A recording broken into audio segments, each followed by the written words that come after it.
Hello world, welcome to the 74th Climate Change Emergency Awareness Protest Rally. It is May 1st, 2020. Hopefully the camera is at the right angle. I'm trying sideways, get a wider view. I'm out front of our house, and as you can tell, we dug up all of our grass and we don't mow at all, except for the very front strip that the community owns. So you have to mow that periodically. I try to mow as little as possible. Right now it's about 6 inches high or 8 inches high, so I'll have to mow that. I do it about 4 times a year, 5 times a year at the most, and it takes about 45 seconds. So that's it for mowing. So hopefully you all can dig up your lawn and plant gardens there, or do whatever, and plant some food, and as we have in the back, and we have chickens as well. And that helps save the environment in that we're not running a lawnmower every week like everyone does here, like it's an Olympic event. And it's really not good. Lawnmowers are really extremely polluting to the environment.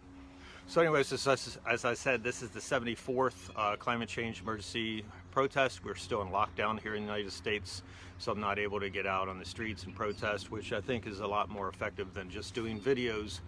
So hopefully, in a few weeks I can do that. And I'm thinking maybe I'll just do it illegally and act like I'm doing exercise while I have placards on myself saying about climate change, and I can always get out of it by saying I'm just exercising, and they allow that.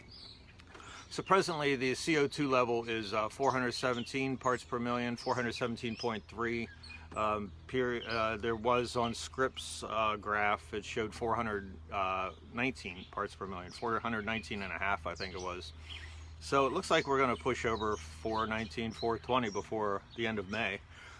And that's not a good thing. If you're new to everything, you've heard me say this many times, that 280 parts per million is survivable and below, where the climate does not change all that much. And once you get up into the 300s, and 350, as 350.org says, is safe, it's absolutely not safe. It's just a slower rate of feedback loops and everything that happens. So at 420, 415 parts per million, somewhere in there, with a 10-year delay, 15-year delay between temperature and CO2. The temperature takes 15 years to catch up to the CO2 level. We're in deep trouble, and our politicians are not on board yet, and I'll talk a little bit about that further on the video. This won't be a long video. Right now, lifestyles, even though we're in lockdown, have changed a lot, but everyone's still using electricity, which most people are using electricity from coal plants or natural gas plants, which is nothing but methane. If you feel natural gas is a climate-saving device, it's not. It's pure methane, and it's actually in some ways worse than using coal. And so it's a horrible choice, and Pennsylvania is number 4 in the country as far as producing natural gas. Under President Obama, the United States went from an oil importer to an oil exporter, and now we're number 1 in the world for oil exportation. So it's nothing to be proud of, and it's a horrible situation. And that was under Obama, and Trump continues it with his presidency, and he's proud of it, which is being proud of killing people, basically.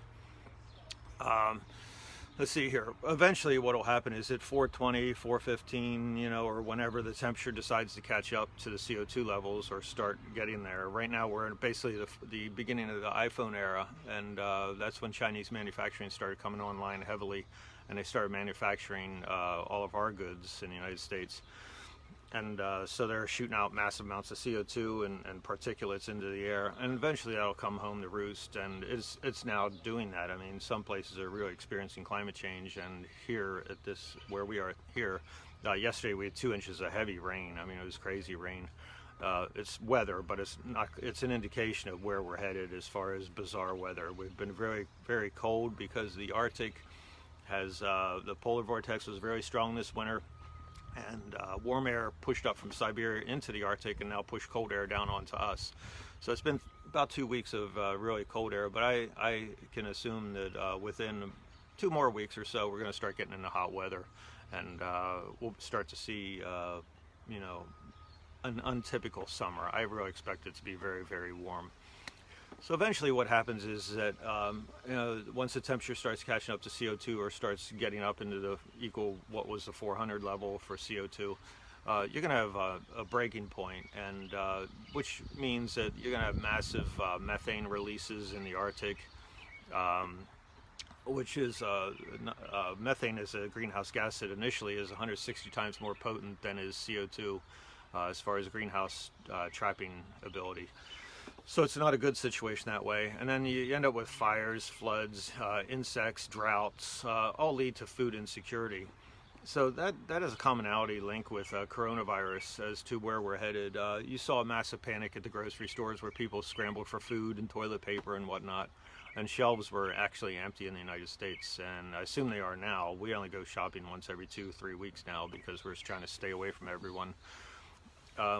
But what happens is that what's going to happen is that it's an indication of where the food insecurity is and your goods insecurity is, and that you won't be able to get things. And I really suggest that people get on board and get educated.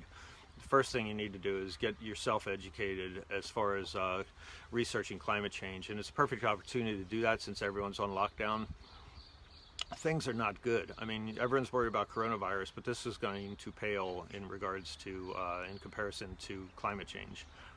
This is just the on-ramp to the heavy-duty freeway of climate change, and you know, an indication of how bad things could get. In order to get things done, though, you really need to educate yourself, and you might be already there already. I'm just assuming that a lot of people aren't quite up to speed yet, and it's nothing to be ashamed about. You just need to start doing your part.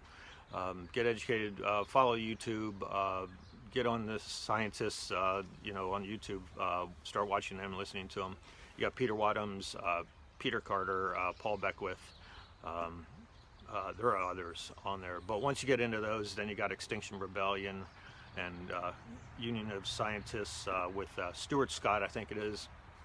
I don't know the name of it exactly. You got Environmental Coffee House with Sandy Shellis, and you know, there's some really good people out there that are really doing their part as far as broadcasting the events of what's happening and explaining things very clearly to you. Just Have a Think is another one on YouTube as well. You can research news articles on this website that Tanya and I have. We post a lot of articles about climate change, so if you just read those, you'll get up to speed as well. You need to talk to family and friends as to what's happening, and I know it's an unpleasant conversation. We don't enjoy it, and it's really hard to get people to talk because people shut down. It's amazing how fast they shut down when you say climate change.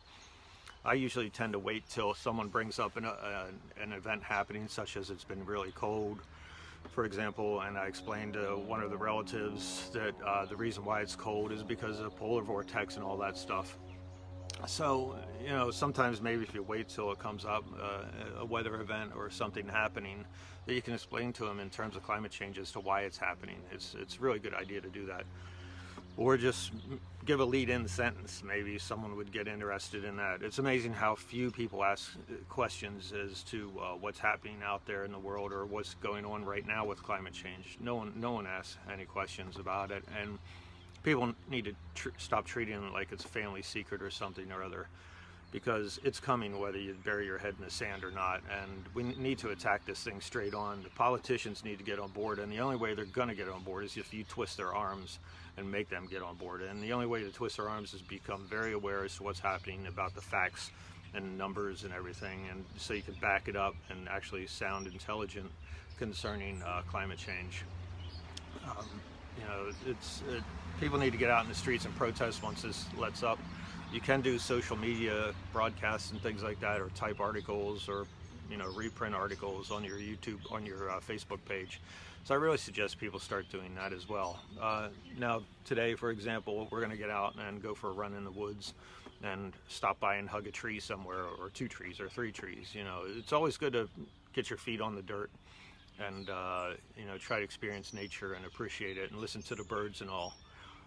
Our lawn has birds around it and everything, but the other people's lawns do not, because they're putting down so-called fertilizer, which is insecticide and weed killing fertilizers, and they're killing all their environment. First off, they end up with monoculture grass out front, which is all just grass and no other weeds involved at all. And all the insects underneath are dead, and they don't use their lawns anyway, because then they got poison on their lawns, and you know, they can't let their kids play out front, they can't let their dogs out front, because then the dogs will get poison on them. So it's really a dumb idea to make our lawns look like some sort of European gentry type lawn, and you know, there's a lot of little things people can do, and I suggest they get away from that idea of, you know, acting like your lawns are the centerpiece of everything. They can be if you dig up your lawn and put something beautiful down, like plants and bushes and gardens and things like that, and develop a talking point with your neighbors. So it's a good opportunity while you're sitting at home for the next 2-3 weeks to do that. So hopefully, you know, everyone will get out, go for a walk today, whether it's in the forest or not. Going for a walk is good. It's good for your mental health and everything. So the next climate change rally, so climate change protest, will be on May 8th. It'll be number 75. That's a lot of climate change protest broadcast. So hopefully I haven't bored you, and I'll see you next week. Okay, bye-bye.